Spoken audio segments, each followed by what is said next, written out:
Bismillahirrahmanirrahim. Assalamualaikum warahmatullahi wabarakatuh. Selamat pagi siswa-siswiku kelas 2. Oke, baik, di pagi hari ini alhamdulillah kita masih bisa diberikan nikmat sehat, iman serta Islam oleh Allah Subhanahu wa taala. Nah, selawat serta salam mari kita panjatkan, mari kita ucapkan kepada baginda suri tauladan kita yakni Nabi Muhammad SAW. Semoga kita sampai akhir hayat menjadi umatnya dan dapat bertemu baik di dunia maupun saat detik-detik akhir hayat kita. Oke, baik. Pembahasan hari ini kita akan membahas tentang kisah keteladanan Nabi Soleh. Nah, dapat kita ketahui atau dapat kalian ketahui bahwasanya perbedaan antara Nabi dan Rasul itu tipis. Nah, Nabi itu adalah seseorang yang Allah utus dan seseorang yang Allah berikan wahyunya kepada dia. Akan tetapi wahyu yang telah diberikan kepada Nabi tersebut itu tidak disebarluaskan hanya untuk dirinya sendiri. Nah, beda dengan Rasul. Dengan Rasul adalah orang atau manusia yang diutus oleh Allah Subhanahu wa taala dan diberikan wahyu, akan tetapi wahyunya itu tidak untuk diri sendiri melainkan untuk orang banyak atau umat manusia. Nah, jadi seperti itu ya perbedaan nabi dan rasul. Oke, next kita bahas tentang Nabi Saleh alaihissalam. Nah, jadi urutan Nabi Saleh alaihissalam itu adalah Nabi dan Rasul kelima yang patut kita imani, karena salah satu kita dinyatakan beriman adalah meyakini bahwa Rasul-Rasul itu adalah utusan Allah. Nah, Nabi Saleh alaihissalam berdakwah di Al-Hijr. Al-Hijr itu adalah kota yang sekarang dikenal itu Madain Soleh, adalah kota tempat-tempat orang soleh, yakni antara kota-kota Nabi Saleh alaihissalam antara Arab Saudi dan Suriah. Kalau misalnya sekarang sebutnya ada kota Tarim. Nah, beberapa rumah bebatuan atau batu-batu itu diyakini sebagai peninggalan Nabi Saleh sampai UNESCO itu organisasi dunia yang menetapkan bahwa peninggalan itu merupakan warisan dunia. Jadi UNESCO itu tentang organisasi dunia tentang kanak-kanak dan lain-lainnya ya. Nanti kalian bisa cari sendiri di Google-nya UNESCO itu apa ya. Oke. Selanjutnya, nah, proses pengutusan Nabi Shallallahu alaihi wasallam oleh Allah ke muka bumi ini adalah bahwasanya Nabi Shallallahu alaihi wasallam hidup sekitar pada tahun 2150 sampai 2080 sebelum Masehi.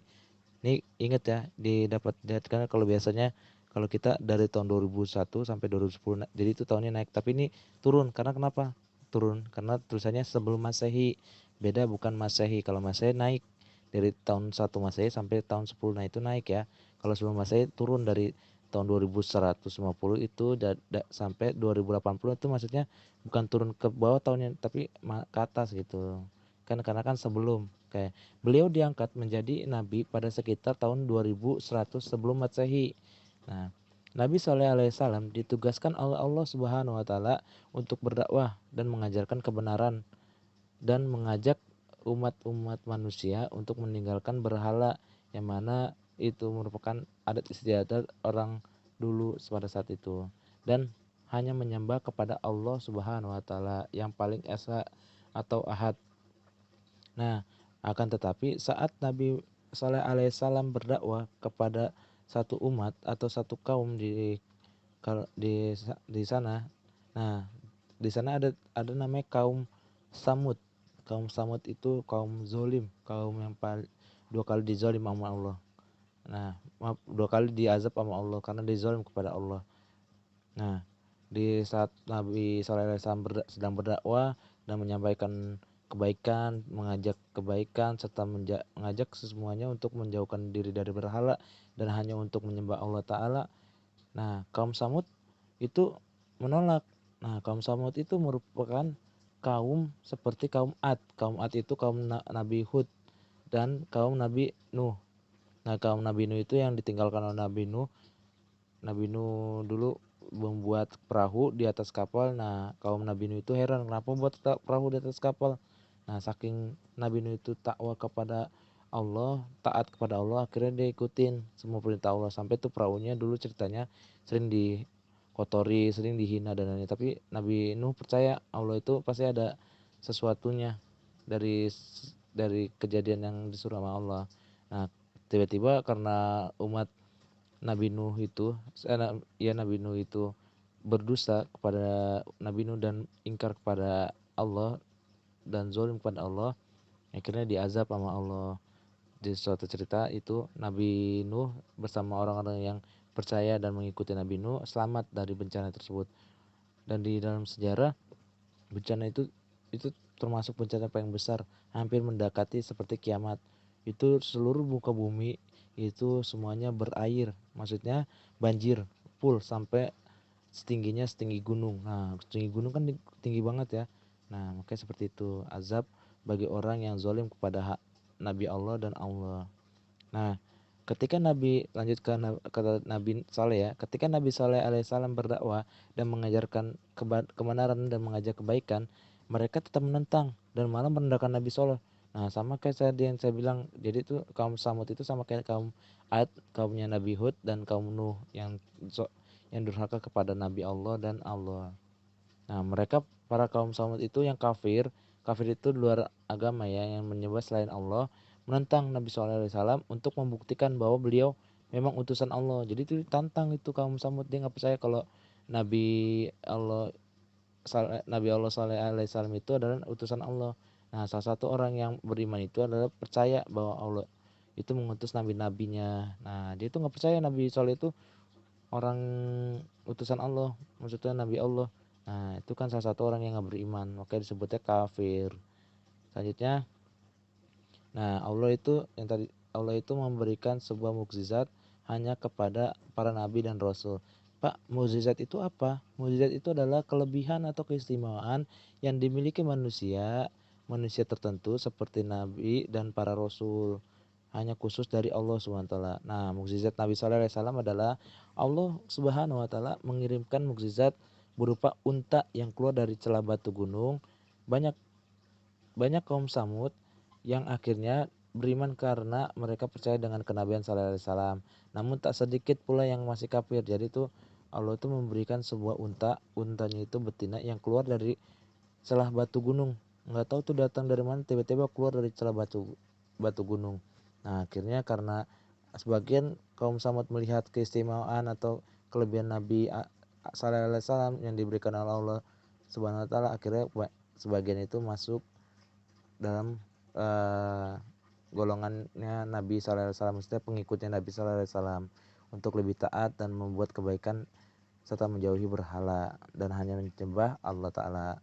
Nah, unta Nabi Saleh adalah unta yang atau hewan yang sangat istimewa karena hewan lain tidak ada yang berani mendekati unta ini. Nabi Sallallahu Alaihi Wasallam mengingatkan kaum Samud agar tidak mengganggu unta ini karena bisa mendatangkan bencana dari Allah. Nah, jadi itu sebuah perintah atau sebuah larangan, jangan deketin unta ini karena nggak sembarang orang berani untuk mendekati unta ini. Nah, itu cuma perintah simpel ya.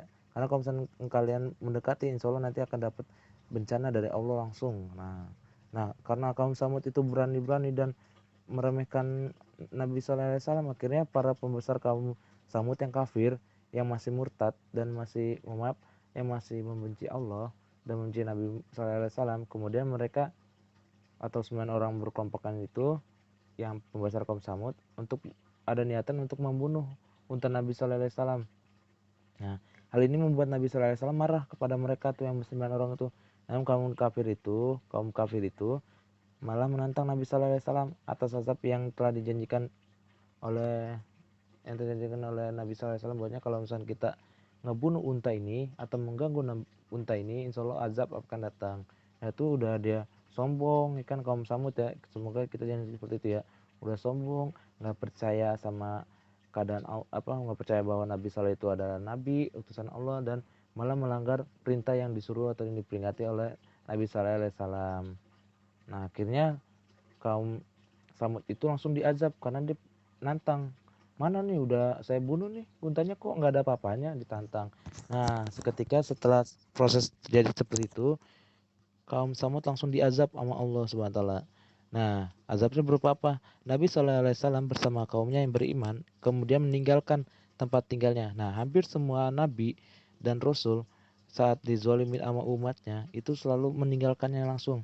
tanpa harus menoleh ke belakang atau tanpa harus nggak jadi untuk pergi. Nah, jadi semua para nabi dan rasul itu kalau misalkan udah dizalimin sama umatnya dan disuruh sama Allah untuk tinggalin umatnya, langsung Allah pada ninggalin. Nah, seketika pada itu kemudian Nabi Allah Shallallahu Alaihi Wasallam meninggalkan tempat tinggalnya. Nah, Nabi Shallallahu Alaihi Wasallam juga memperingatkan bahwa hanya dalam waktu 3 hari azab Allah akan segera datang.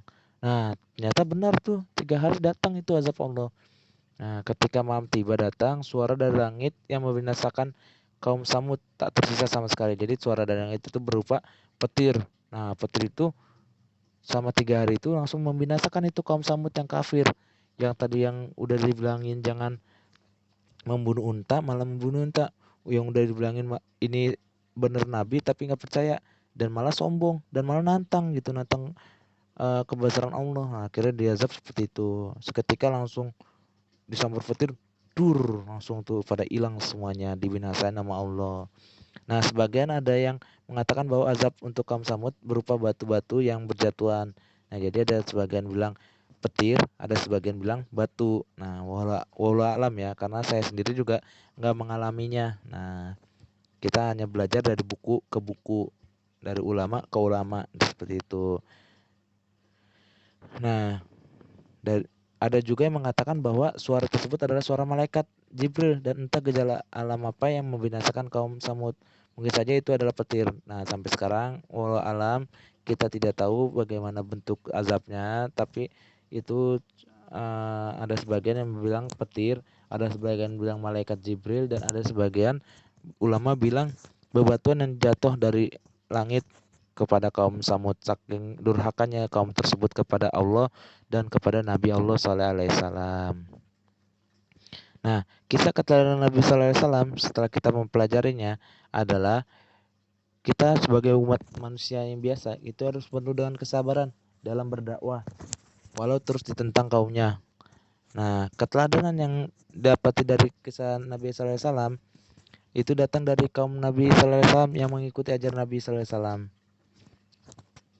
Nabi Soleh alaihissalam bukannya beriman kepada unta yang merupakan mukjizat Nabi Soleh alaihissalam, tapi malah dia yang kaum Samud yang tadi yang durhaka yang kafir itu malah menantang kebesaran Allah.